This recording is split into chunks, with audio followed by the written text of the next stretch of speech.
Hello दोस्तों, मैं हूं आपका दोस्त एडवोकेट सीवेश प्रताप सिंह। आज हम बात करेंगे कि 498A का केस, अगर आप 498A का केस फेस कर रहे हैं और अगर आपने जमानत करा लिया है, यानी कि एफआईआर हुई, चार्जशीट फाइल हो गई, समनिंग ऑर्डर हुआ और आप अपीयर हो गए, जमानत करा लिए, कुल मिला के यूँ कहा जाए कि अगर आप बेल आउट हो गए तो जमानत के तत्काल बाद वो कौन सा कार्य है जिसे आपको तुरंत करना चाहिए। और अगर ऐसा आप करते हैं तो हो सकता है कि आपका 498A का केस तुरंत ख़त्म भी हो जाए। अब कुछ लोगों के दिमाग में ये होगा कि भाई फर्जी बात बताई जा रही है, इससे कुछ होने वाला नहीं है। तो मैं गारंटी ले रहा हूँ, इस वीडियो को आप अंत तक देखिएगा, पूरा देखिएगा, देखने के बाद बताइएगा कि यह वीडियो फर्जी है या आपको जो बताई गई जानकारी आपको कैसी लगी। अगर आपको वीडियो फर्जी लगेगा या आपको लगेगा कि इसमें कुछ भी नहीं बताया गया तो आप डिसलाइक करना। अगर लगेगा कि इसमें बहुत कुछ बताया गया या आपके काम की चीज़ है तो लाइक ज़रूर करना और दोस्तों में इस वीडियो को शेयर भी करना और साथ ही साथ एक कमेंट बॉक्स में कमेंट जरूर कर देना कि यह वीडियो आपको कैसा लगा।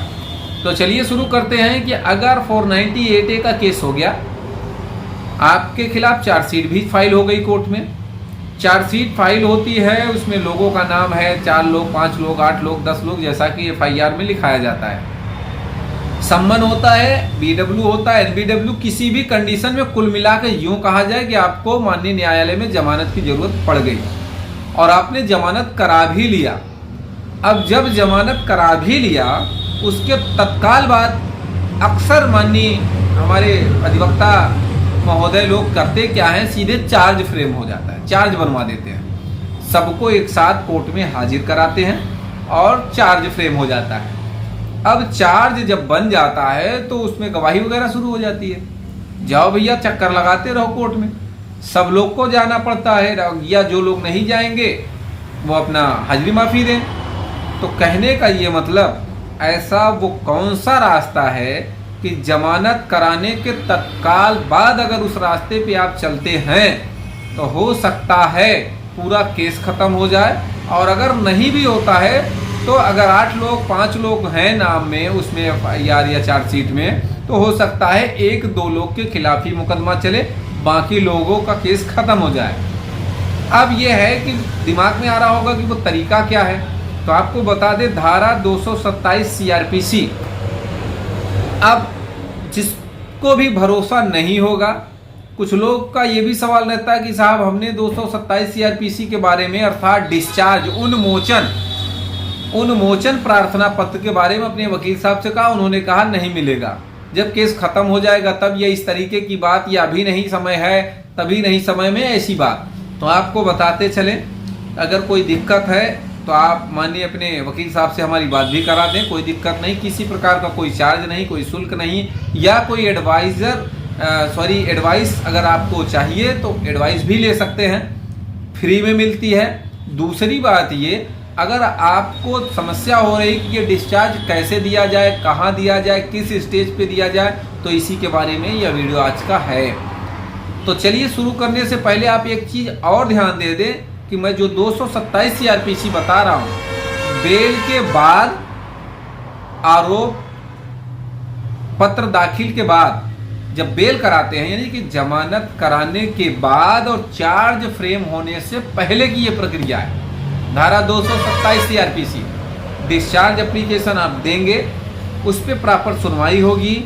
अगर मजिस्ट्रेट को लगता है कि ये बात सही है, मुकदमा झूठा था, फर्जी था, इसमें ये लोग शामिल नहीं थे, कहीं कोई नौकरी में था, कहीं कोई जॉब में था, उसका भी नाम, परिवार का नाम, रिश्तेदारों का नाम उस मुकदमे में ऐड कर दिया गया, जो कि न उस दिन तारीख पे वहाँ थे, घटना समय पे थे, न उस घर में थे, तो ऐसे लोगों के खिलाफ अगर आरोप तय हो गया, आरोप पत्र दाखिल हो गया, तो फिर आपको डिस्चार्ज एप्लीकेशन के तहत जब डिस्चार्ज आप डालेंगे उस पर प्रॉपर सुनवाई होगी, डिस्चार्ज मिल भी जाएगा।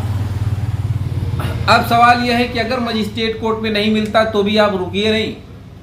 अगर आपको शौक है ट्रायल फेस करने का 10 साल, 15 साल, 20 साल, तो आप लड़िए, लेकिन आपको जल्दी से इस मुकदमे का निस्तारण चाहिए तो ये काम आप करिए। बहुत पैसा भी नहीं लगता इसमें, लोग प्रक्रिया से भागते हैं, ये बात है, नहीं बहुत ज़्यादा नहीं काम करना पड़ता है। 2-4 तारीख मजिस्ट्रेट कोर्ट में चलेगी, ऑर्डर हो जाएगा। अगर डिस्चार्ज मिल गया तो बहुत अच्छी बात है। अब अगर डिस्चार्ज वहां नहीं मिलता तो आप सेशन कोर्ट में फाइल करो, 100% 2-4 लोग का नाम तो कट ही जाएगा। ऐसे कई वीडियो हमारे बने भी हैं और जजमेंट्स भी हैं। अगर आपको जजमेंट प्रोवाइड कराना है, लेना है, तो हम प्रोवाइड करा देंगे। दूसरी बात ये कि अब जब सेशन मान लेते हैं, देखिए पति के अलावा सबका डिस्चार्ज कर देता है सेशन, लेकिन पति को डिस्चार्ज नहीं देता है। तो पति को क्या करना चाहिए कि पति को डिस्चार्ज के लिए हाई कोर्ट चले जाना चाहिए, वही ऑर्डर सेशन वाला चैलेंज करना चाहिए। तो हो सकता है पति भी डिस्चार्ज ले ले, पति को भी डिस्चार्ज मिल जाए। अब सवाल ये है डिस्चार्ज का मतलब क्या, कुछ लोग नहीं समझते भैया डिस्चार्ज क्या है। तो डिस्चार्ज का मतलब उन्मोचन, इस केस से आपका नाम बाहर कर देना, हटा देना।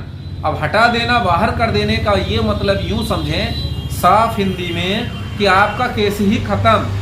जिस व्यक्ति को डिस्चार्ज मिल गया मतलब वो बाइज्जत बरी हो गया, केस का काम खत्म, न तारीख चलेगी, न कोर्ट जाने की जरूरत, न कभी कोई सुनवाई की जरूरत।